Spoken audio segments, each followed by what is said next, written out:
Good evening, my fellow Canadians, and welcome to the final show, the coup de grâce. What I have uncovered and will describe to you this evening may very well be the final blow to Mark Carney's political career. Once you realize what he has done and what he is doing, you will realize we are in a catastrophic death spiral, and he is making a ludicrous amount of money in the process. I'm going to preface this and tell you a little bit about Mark Carney because it's important information. I will keep this as simple as possible so it is easy to understand, and I will use analogies to simplify it further on the end so you can grasp exactly what has been going on. So Mark Carney championed net zero. He started GFANZ in the UK in 2019. The accumulated total of the capital access was over $130 trillion.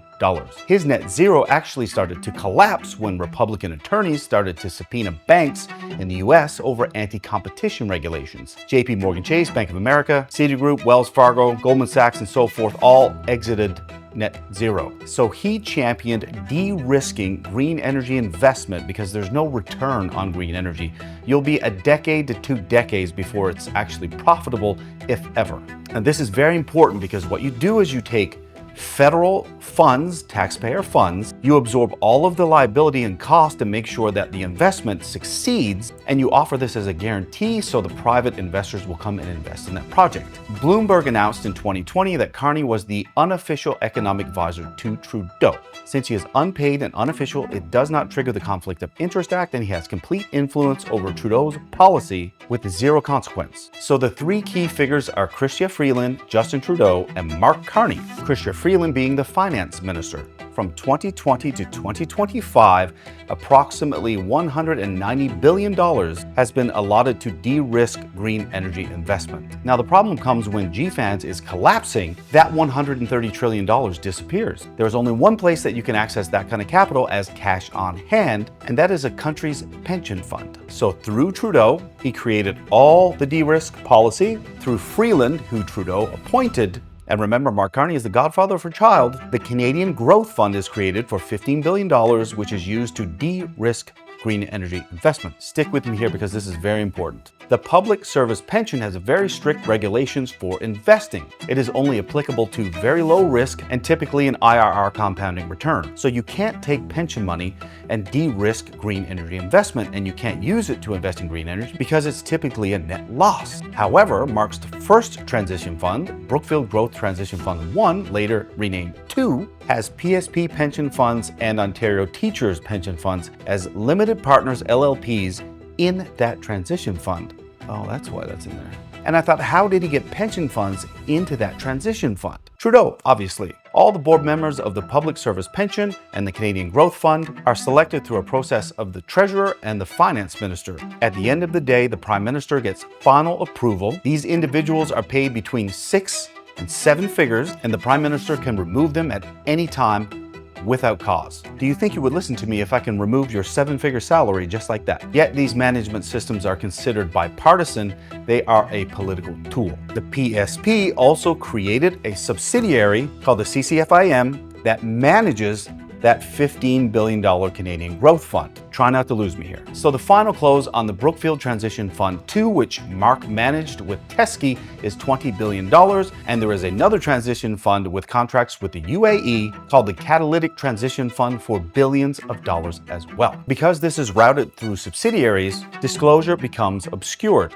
Now we're going to get to the smoking gun. This is just one example. Brookfield makes an initial investment of $300 million from this transition fund into Entropy Inc.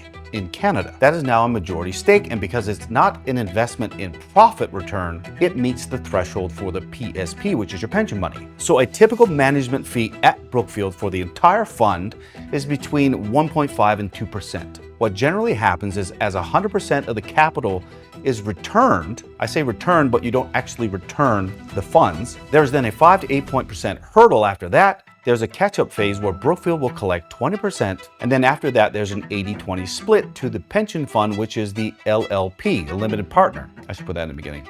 So the typical time frame and thresholds for Mark Carney to collect on that extraordinary 20% could take up to 10 to 15 years. And now comes the magic.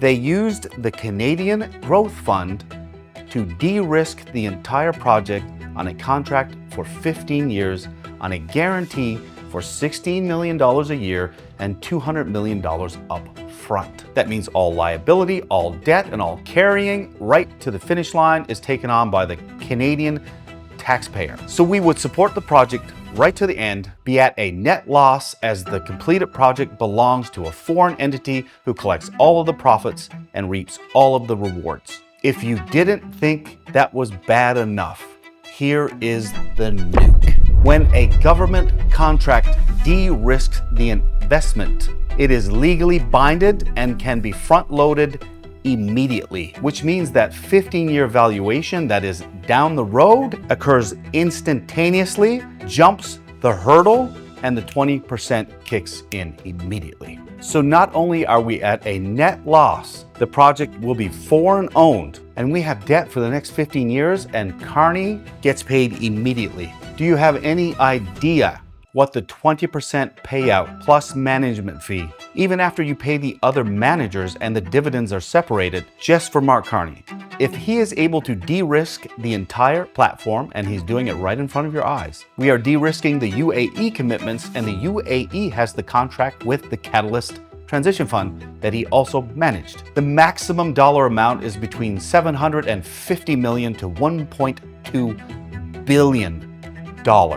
If you didn't notice immediately after the budget was passed, all of these commitments start rolling in because they're all being de-risked. And the incredible part is this. He took your pension money, because you can't take tax money, it's not there, there's no pile of cash. Put it in a fund to attract other investors. It is a perfect circle, a snake eating its tail. And at the end of it, there's a net loss. We don't own the product, we don't own the profits. We'll get a little bit of tax and maybe some jobs. And Mark Carney will be a billionaire. That's like me taking all the money in your bank account, holding on to it to invest, taking half your check when you get it, taking 5% to put back in this money I took from you, and then keeping the rest. I hope you understand, as this continues, this is the ratio change that the Parliamentary Budget Officer is talking about. The debt is not only escaping the GDP, it's a contractual obligation for up to 20 years in some cases, meaning you can't escape. We are going to reach a no escape velocity, and even if you get him out of office, the damage cannot be recovered from. I have my suspicions that 𝘔𝘂 Freeland was fully aware that this was going on, potentially has her own investments offshore, and she got the hell out as fast as she could when that last budget dropped, because Trudeau's budget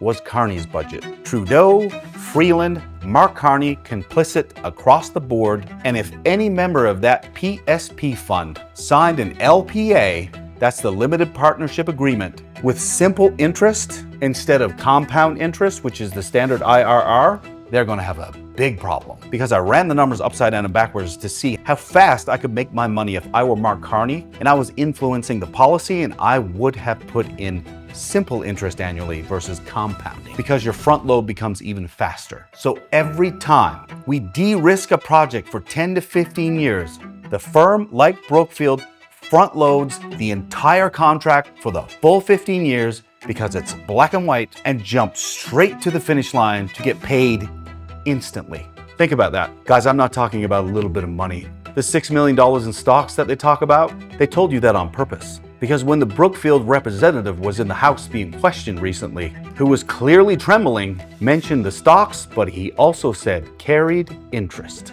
which means your guy Mark Carney is going to be a billionaire. Do you understand why he came to Canada? Because he spent 4 years building this and trying to access our pension funds because it's cash on hand. He needed it.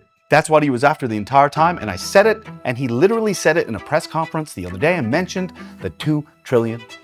If you think it might be a coincidence, I ran a statistical analysis on the probability of all of those policies landing and those investments occurring in that exact chronological order, and it would be the same as if you built a plane, I built a runway, and you accidentally landed on that runway and not even knew where it was. It is impossible. It was facilitated by Carney, Trudeau, and 𝘔𝘂 Freeland, and Carney actually did it all. Because Trudeau is as dumb as a bag of bricks, which I've said. This is cascade payment, and I've left out about 1,000 details that would just overcomplicate it all for you, but all you need to know is that it's a snake eating its tail. It's a completely false payback on our own pension funds with our tax money.